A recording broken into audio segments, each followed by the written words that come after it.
최근 쿠팡 때문에 시끌시끌했죠? 그런데 이 사건 가만히 들여다보면요. 단순히 한 회사의 문제가 아니에요. 지금 우리가 사는 이 디지털 세상의 규칙이 과연 어떻게 만들어지고 있는지 아주 근본적인 질문을 던지고 있거든요.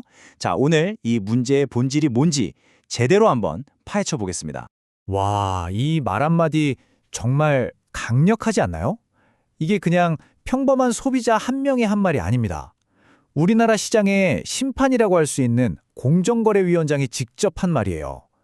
최고 규제기관의 수장이 대놓고 화가 났다고 할 정도면 대체 무슨 일이 있었던 걸까요? 그를 이렇게 화나게 만든 게 뭐였냐면 바로 이거였습니다. 현금 5만 원이 아니고요. 쿠팡에서만 다시 돈을 써야 하는 5만 원짜리 구매 이용권. 바로 이 지점에서 모든 논란이 터져나온 겁니다.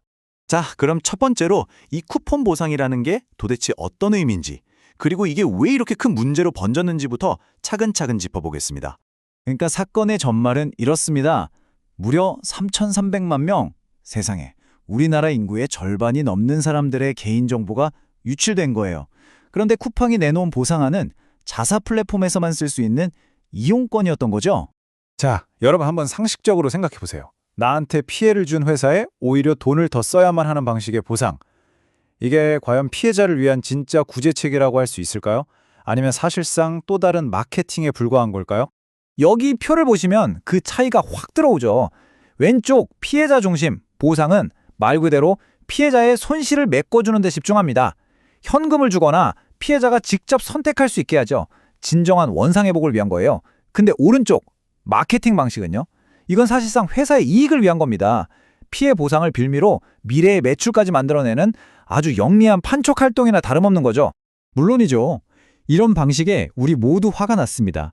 하지만 진짜 이야기는 여기서부터 시작됩니다. 이 들끓는 분노만으로는 왜 근본적인 문제를 해결할 수 없는 걸까요?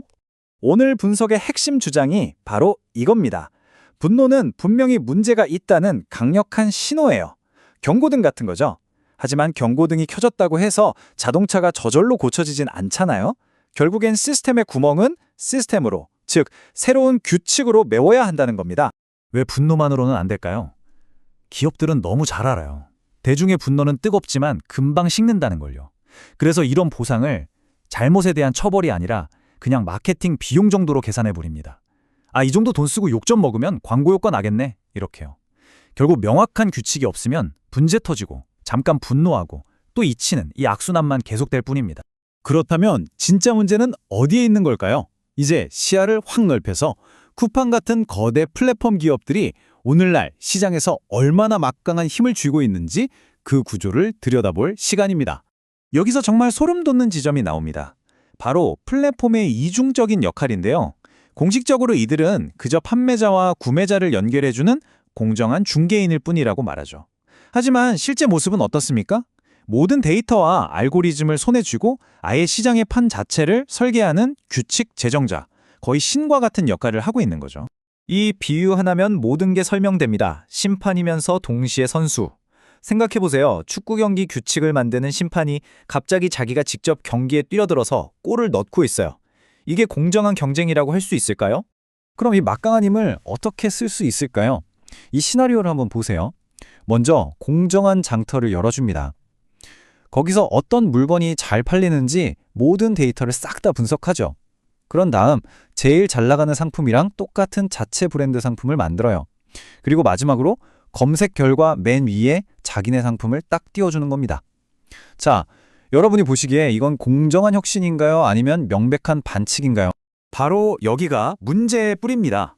지금 우리의 법은요, 마치 자동차 시대에 만들어진 마차법규 같은 거예요. 공장에서 물건 찍어내던 시대의 법으로 데이터와 알고리즘이라는 21세기의 새로운 권력을 통제하려고 하니까 당연히 힘에 부칠 수밖에 없는 거죠. 그럼 이대로 그냥 손 놓고 있어야 할까요? 아닙니다. 이제부터가 훨씬 더 중요합니다. 그렇다면 우리는 이 새로운 디지털 시대를 위해서 어떤 새로운 규칙들을 만들어야 할까요? 그 해법을 한번 찾아보죠. 핵심은 바로 이겁니다. 해결책은 구조적이어야 해요. 그러니까 일이 터지고 나서 땜질하듯이 분노하는 게 아니라 애초에 이런 일이 벌어지지 않도록 미리 길을 닫고 신호등을 세우는 것, 즉 선제적인 규칙이 필요하다는 겁니다. 그럼 구체적으로 어떤 규칙들이 필요할까요? 여기 몇 가지 제안들이 있습니다. 첫째, 개인정보 유출되면 어떻게 보상할지 그 기준을 아예 법으로 딱 정해놔야 합니다. 둘째, 플랫폼의 그 막강한 힘에 걸맞은 사회적 책임을 규정하는 새로운 법이 필요하고요. 그리고 무엇보다 중요한 대원칙, 모든 보상은 언제나 예외 없이 피해자 중심이어야 한다는 점을 법에 명확히 박아둬야 합니다. 결국 오늘 이야기의 결론은 이 한 문장으로 모아집니다. 공정위원장의 그 분노에서 시작했지만 이제 우리는 감정이 아니라 냉철하고 명확한 규칙으로 답해야 할 때입니다. 일시적인 분노를 넘어서 모두에게 공정한 디지털 운동장을 만드는 시스템 말이죠. 그래서 마지막으로 이 질문을 여러분께 던지면서 마무리하려고 합니다. 앞으로 펼쳐질 우리의 디지털 미래를 지배할 그 규칙, 과연 누가 쓰게 될까요? 거대한 플랫폼 기업들이 자신들의 이익에 맞게 쓰도록 그냥 내버려 두시겠습니까? 아니면 이 사회의 주인인 우리 시민들이 함께 참여해서 우리 모두를 위한 규칙을 만들어 가야 할까요? 그 선택은 바로 지금 우리의 몫입니다. 재미있게 보셨다면 구독, 좋아요, 알림 설정까지 꼭 눌러주세요.